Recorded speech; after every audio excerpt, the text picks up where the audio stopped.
Second year के dear student हैं सबको वेलकम करता हूं। देखिए अब मैं यहां पे चाइल्ड हेल्थ नर्सिंग का लास्ट पड़ाव पर आ चुका हूं। जी हाँ साथियों, चाइल्ड हेल्थ के ऊपर जो है आपका सेकेंड ईयर का जो सब्जेक्ट है इसमें हम जो है लास्ट पड़ाव पर आ चुके हैं। ठीक है, इस वीडियो के बाद जो है आपको डिफरेंस मतलब अंतर बताए वाला क्वेश्चन देखने को मिलेगा, विभिन्न अंतर बताने वाला, और जो है उसके बाद हम लोग चलेंगे सब्जेक्टिव से हट के ऑब्जेक्टिव के तरफ, क्योंकि बहुत सारे ऑब्जेक्टिव मैं करा चुका हूँ, बहुत सारे सब्जेक्टिव करा चुका हूँ।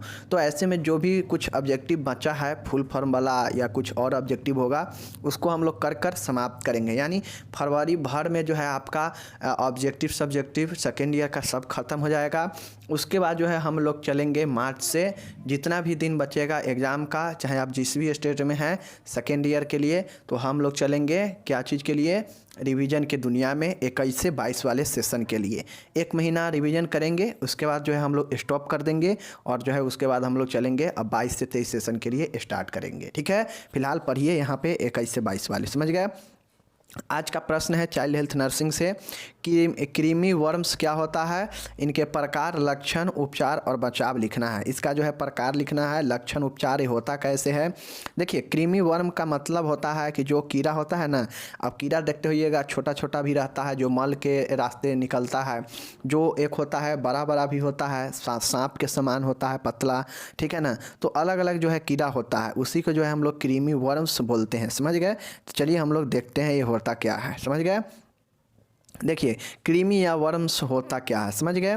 गर्म जलवायु प्रदेशों में क्रीमी संक्रमण आम बात है। देखिए जो हॉट क्लाइमेट वाला प्रदेश होता है, जहाँ पे गर्म जलवायु वाला जो प्रदेश होता है, वहाँ पे जो है एक क्रीमी संक्रमण मतलब एक क्रीमी इन्फेस्टेशन जो होता है, यह नॉर्मल बात होता है, आम बात होता है।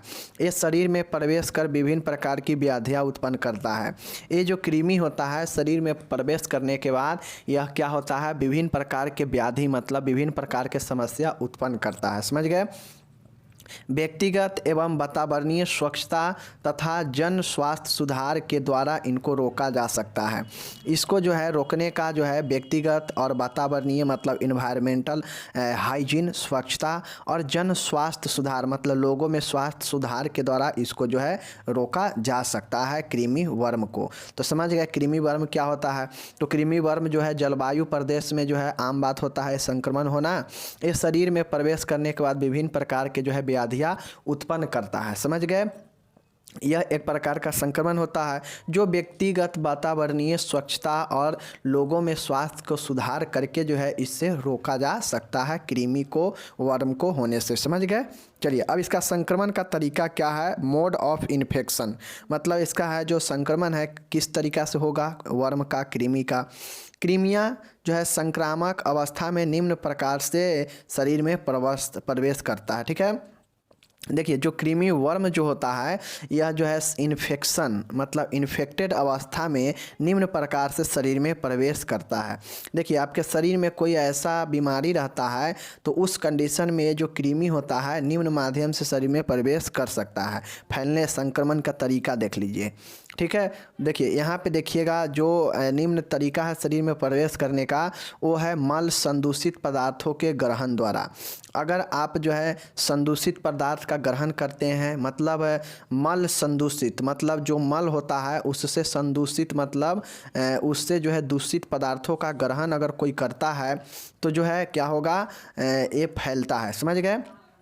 त्वचा को भेद कर, यह त्वचा को क्या करता है, स्किन को भेद कर ये प्रवेश कर सकता है शरीर में, समझ गए, जो कि आपको पता भी नहीं चलेगा, ठीक है। उसके बाद होता है आपका देखिएगा मध्यवर्ती होस्ट के अंतर्ग्रहण द्वारा कृमि संक्रमण के प्रकार।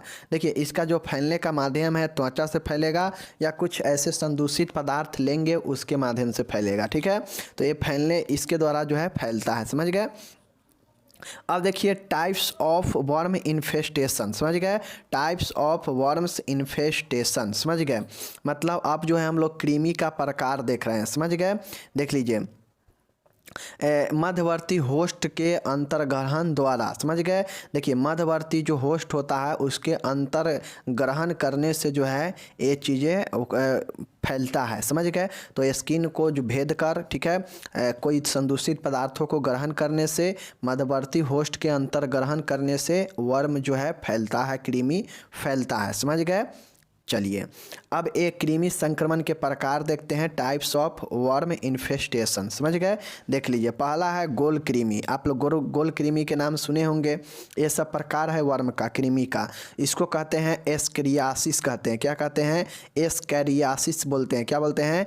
एस्केरियासिस बोलते हैं। एस्केरियासिस बोलते हैं गोल कृमि, याद रखिएगा, ठीक है।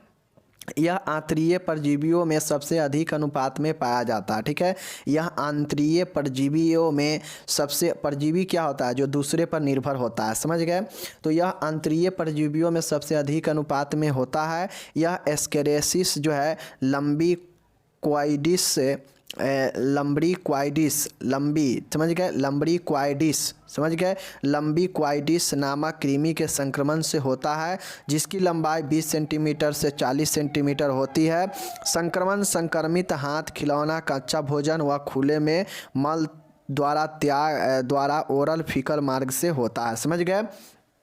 देखिए एक कैसे होता है गोल कृमि एस्केरेसिस जो होता है, यह आंतरीय परजीवी में सबसे अधिक अनुपात में पाया जाता है, समझ गए। यह जो एस्केरेसिस जो होता है, यह लंबी क्वाइड्स नामक कृमि के संक्रमण से होता है। तो आपको सबसे पहले याद रखना पड़ेगा कि यह जो है, तो देखिए यहाँ पे आपको जो है याद करना पड़ेगा कि ये जो गोल कृमि होता है किसके कारण होता है। ये जो गोल कृमि क्या है? वर्म के टाइप है, समझ गए ना। यह कृमि के प्रकार है। तो एक होता है एस्केरियासिस होता है। एस्केरियासिस जो होता है यह लंबी क्वाइड्स नामक कृमि के संक्रमण से होता है, समझ गए। यह किसके कारण होता है? तो वह एस्केरियासिस लंबी क्वाइड्स नामक जो है कृमि के संक्रमण से होता है। तो गोल कृमि के याद रखिएगा कि यह लंबी क्वाइड्स के कारण होता है। एस्केरेसिस लंबी क्वाइड्स के कारण होता है, समझ गए, जिसकी लंबाई 20 सेंटीमीटर से 40 सेंटीमीटर होता है, समझ गए। चलिए, यह संक्रमण जो है हाथ के द्वारा, खिलौना के द्वारा, कच्चा भोजन, खुले में मल त्यागना, समझ गए, ओरल फीकल मार्ग से फैलता है। कच्चे भोजन के मतलब नहीं देखते कि कोई कच्चा खाता है तो कहता है ना खाओ कीड़ा हो जाएगा पेट में, ठीक है ना। तो वही जो है गोल कृमि होता है।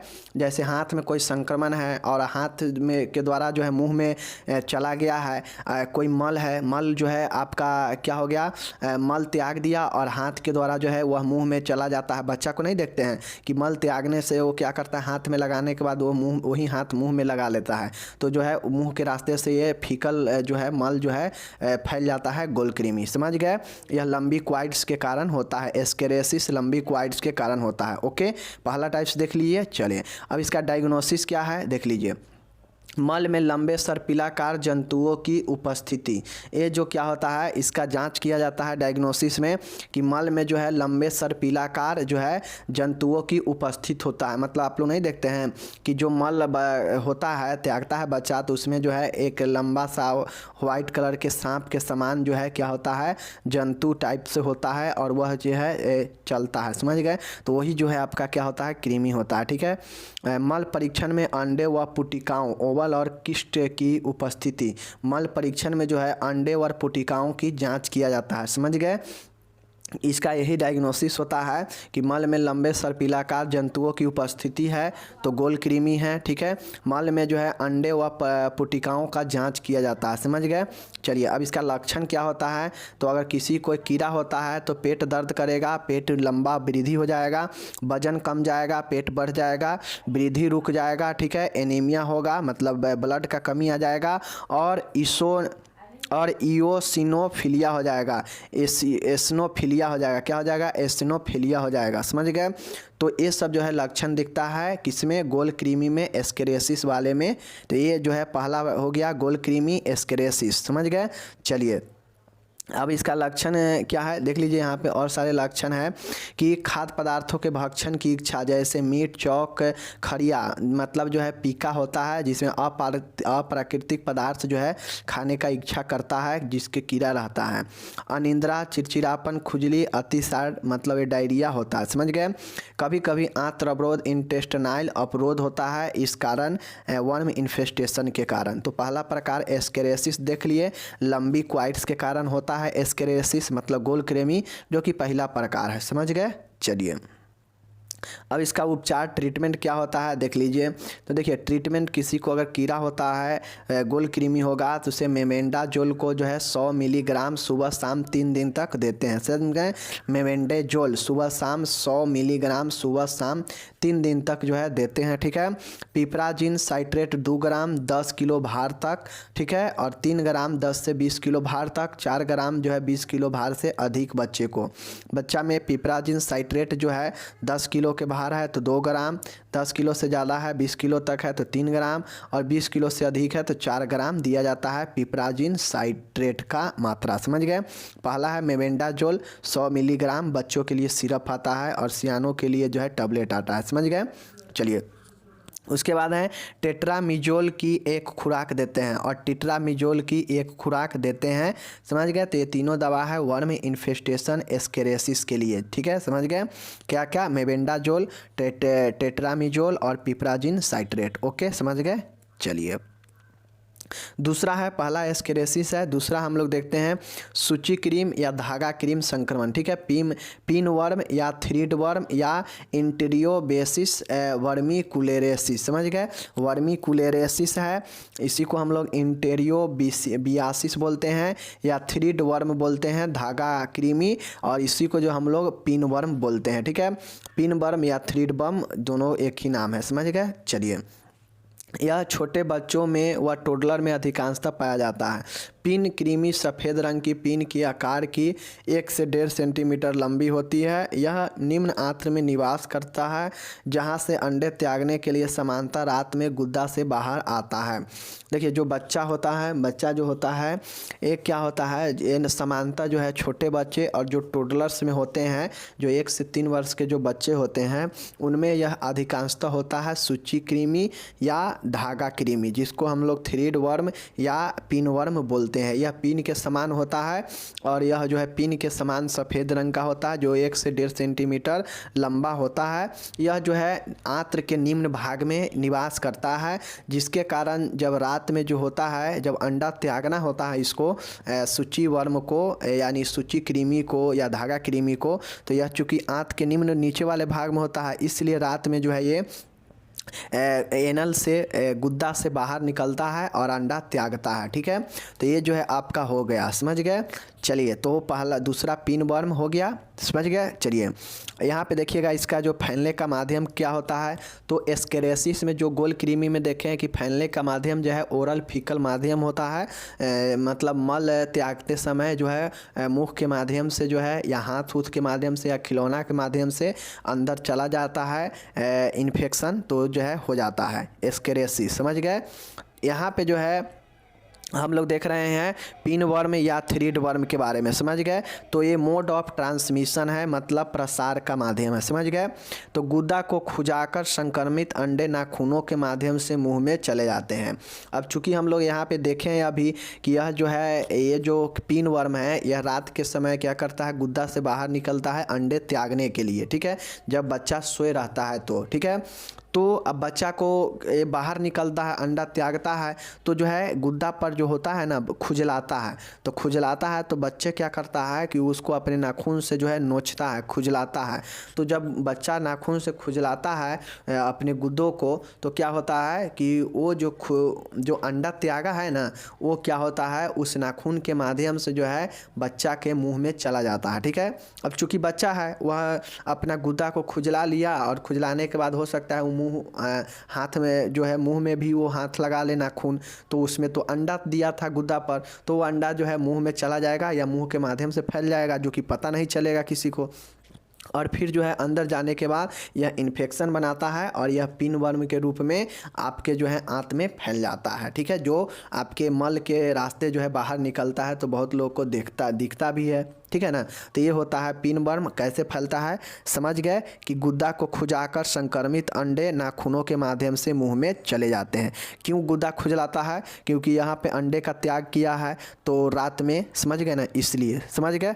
चलिए, ये चीज़ें हो गया। अब यहाँ पे एक चीज़ आप लोग यहाँ पे देख लीजिए, क्या है कि इस प्रकार यह संक्रमित खिलौने टॉयलेट सीट, गंदे कपड़े इत्यादि से फैलते हैं। वो प्रसार के माध्यम तो आप लोग देख लिए कि यह जो है खुजलाने के बाद नाखून के माध्यम से और मुंह में फैल जाता है। उसके बाद जो है ये क्या होता है कि यह खिलौने से भी, टॉयलेट से भी और गंदे कपड़े इत्यादि से भी फैलते हैं। बच्चा है, टॉयलेट के सीट पर हाथ रख दिया, गंदे कपड़े पर हाथ रख दिया, या संक्रमित खिलौने जो हाथ उसी हाथ से छू देगा खिलौने को तो खिलौना संक्रमित हो जाएगा। फिर बाद में वो खिलौने से खेलेगा तो हो जाएगा। इसलिए बच्चे को जो है टॉयलेट से, मल मूत्र से दूर रखना चाहिए। ठीक है, क्योंकि बच्चा जो है हाथ को जो है जल्दी मुंह में प्रवेश करा लेता है, किसी भी तरह के हाथ को, और फिर जो है उसको ये कृमि होने का डर, खतरा रहता है। समझ गए? चलिए, तो ये तो हो गया आपका। अब देखिए, किसी को अगर थ्रीड वर्म या पिन वर्म होता है तो उसको क्या क्या लक्षण दिखाई देता है। ठीक है, देख लीजिए क्यों होता है। अभी ऊपर जान गए किसके कारण होता है। पिन वर्म या थ्रीड वर्म क्यों होता है, किसके कारण होता है, अभी देखे हैं ना कि यह जो है टोडलर बच्चे में अधिक होता है। और ये कैसे होता है समझ गए, पिन वर्म और धागा कृमि वर्म। समझ गए ना? चलिए, इसका जो लक्षण होता है देख लीजिए। जो लक्षण होता है, मल द्वार के आसपास खुजली होगा। नॉर्मल सी चीज़ें है कि पेरेनियल भाग में इसका इचिंग होगा, भूख नहीं लगेगा, एनोरेक्सिया होगा। जब इसको देखते होइएगा कि किसी को अगर कीड़ा होता है पेट में तो क्या होता है, उसको भूख कम लगता है, पेट बाहर निकलने लगता है, कमजोरी, वेट लॉस होने लगता है। ठीक है, तो यही चीज़ है, भूख न लगना, मल द्वार के आसपास खुजली होना, गुद्दा के पास तथा मल में कृमि की उत्पत्ति। मतलब गुद्दा के पास, एनल के पास और मल में जो होगा वो क्या होगा, कृमि वर्म का उपस्थिति होगा। जब मल त्यागेगा तो उसमें जो है छोटा छोटा कीड़ा के समान रहता है। तो ये लक्षण दिखाई देता है। समझ गए? चलिए, इसका निदान क्या है देख लीजिए। इसका निदान क्या होगा, तो मल का परीक्षण, स्टूल में कृमि व अंडे की उपस्थिति। देखिए दोनों में वही चीज़ें हैं निदान में कि मल का परीक्षण होगा, और मल का जब परीक्षण होगा तो वहाँ पे देखा जाएगा कि इसमें कृमि और अंडे की उपस्थिति है या नहीं। तो यही निदान होता है। समझ गए? चलिए, अब इसका ट्रीटमेंट क्या है देख लीजिए। जैसा कि ऊपर ट्रीटमेंट था कि टेट्रानिजोल देना, मोबिंडाजोल देना, ठीक है, और जो दवाइयाँ था देना। तो अब यहाँ पे है कौन सी उपचार है देखिए। बच्चों के साथ परिवार के सदस्यों का उपचार पायरेंटल पामोएट द्वारा किया जाना चाहिए। ठीक है, पिपराजिन साइट्रेट व मेबेंडाजोल का उपयोग किया जाता है। यहाँ भी जो है पिपराजिन साइट्रेट और मेबेंडाजोल का उपयोग किया जाता है। ठीक है, बच्चे के साथ परिवार के सभी सदस्यों का उपचार पायरेंटल पामोएट द्वारा किया जाता है। ठीक है, और साथ में पिपराजिन साइट्रेट और मेबेंडाजोल दिया जाता है। समझ गए चीज़ को, ये उपचार है। ठीक है, तीसरा और लास्ट प्रकार है यहाँ पे अंकुश कृमि या हुक कृमि, हुक वर्म या एनसीसाइक्लोस्टोमा। जी हाँ साथियों, क्या होता है एनसीसाइक्लोस्टोमा। समझ गए? एनसीसाइक्लोस्टोमा जो होता है हुक वर्म है या एनसीसाइक्लोस्टोमा होता है, अंकुश कृमि या हुक कृमि। समझ गए? यह यह एनसीलोस्टोमा ड्यूडेनल कृमि द्वारा होने वाला जंतु बाधा है। समझ गए? यह अंकुश कृमि या हुक वर्म किसके कारण होता है देखिए। अब मैं यहाँ पे तीनों प्रकार पढ़ा दिया। अब हो सकता है इसमें से कोई प्रकार ही पूछ दे कि पिन वर्म क्या है, पिन या थ्रीड वर्म क्या है, बताइए इसके बारे में विस्तृत से, इसका लक्षण, उपचार, सब चीज़ बताइए, फैलने का माध्यम। तो जो है आपको तीनों में से कोई नाम ध के भी पूछ देगा या सीधा वर्म के बारे में पूछेगा, प्रकार के बारे में पूछेगा। अगर सीधा पूछ देगा तो तीनों लिखना पड़ेगा, कोई एक पूछ देगा तो आपको तो सब हम बता ही रहे हैं। ठीक है, चलिए, अंकुश कृमि या हुक वर्म होता है, लास्ट प्रकार है। यह जो है एंसिलोस्टोमा ड्यूडेनल कृमि द्वारा होने वाला जंतु बाधा है। समझ गए? हुक वर्म किसके कारण होता है या अंकुश कृमि किसके कारण होता है, तो एंसिलोस्टोमा ड्यूडेनल कृमि द्वारा होने वाला बाधा है। याद रखिएगा सब में कि कौन किसके कारण होता है, ठीक है। तो अंकुश कृमि या हुक वर्म एंसिलोस्टोमा ड्यूडेनल के द्वारा होता है, समझ गए। चलिए इसका फैलने का माध्यम देख लीजिए। यह लार्वा ग्रामीण व गंदी बस्तियों में अधिक फैलता है। जहाँ बच्चे खुले खेतों में रहते हैं, यह लार्वा नंगे पैरों की त्वचा के रोम रंध्र द्वारा प्रवेश करते हैं। मतलब आप लोग जानते हैं कि हाथ पैर में क्या होता है, देखते होइएगा कि वहाँ पे जो है जो रोवां होता है ना, उसमें जो है क्या होता है, उस जो पसीना निकलता है तो उसमें तो छिद्र न होता है। तो इसी छिद्र के माध्यम से जो खुला क्षेत्र होता है, गंदा बस्ती, और वहाँ पे जो बच्चे खेलते हैं तो वो क्या होता है कि यह खुला वातावरण से जो है क्या होता है, बच्चा वहाँ पे खेलता है और नंगे पाँव है, नंगे हाथ है, तो वहाँ पे जो लार्वा होता है वो लार्वा जो है बच्चे के हाथ पर या पैर पर प्रवेश करता है, और जो रोम होता है त्वचा का, उसके द्वारा रोम रंध्र है, समझ गए, हेयर जो फॉलिकल है उसके द्वारा प्रवेश करता है शरीर के अंदर, ठीक है। तो यही हुक वर्म फैलता है, या हुक वर्म, या इसी को जो है हम लोग क्या बोलते हैं, अंकुश कृमि बोलते हैं, समझ गए, जो कि एंसिलोस्टोमा ड्यूडेनल के जरिए शरीर में प्रवेश करता है, इसके द्वारा होता है। यह जो है फैलने का माध्यम लार्वा के द्वारा फैलता है, चूँकि गाँव में और गंदियों बस्तियों में लार्वा होता है, जहाँ बच्चे खुले खेत में या गंदी बस्तियों में इधर उधर नाली के पास खेलते हैं, वहाँ से लार्वा जो है, अगर नंगे पैर बच्चा है तो उसके द्वारा जो है शरीर में, उसके रोम के द्वारा शरीर में प्रवेश कर जाता है, समझ गए, ये प्रसार का माध्यम है, ठीक है।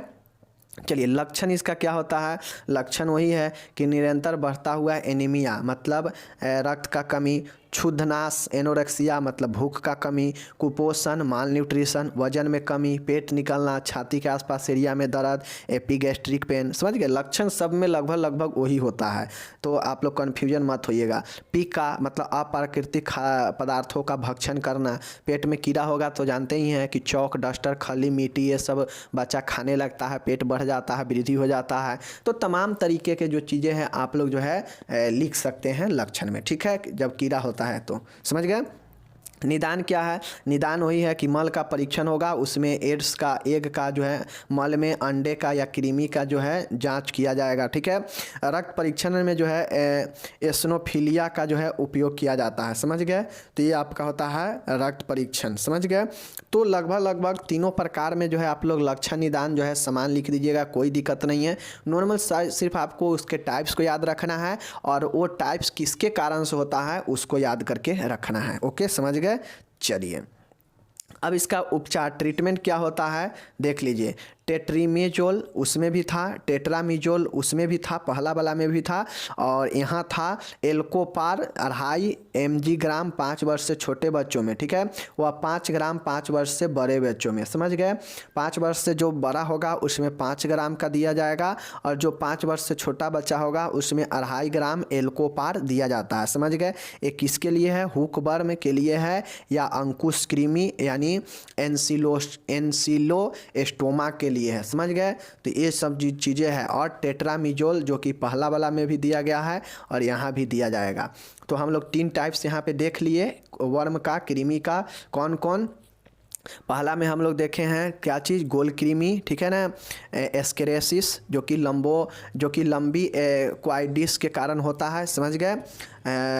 उसके बाद हम लोग देखे हैं क्या चीज़, हुक वर्म जो कि अभी देखे हैं, अंकुश कृमि, उसके बाद हम लोग पिन या थ्रीड वर्म देखे हैं, समझ गए।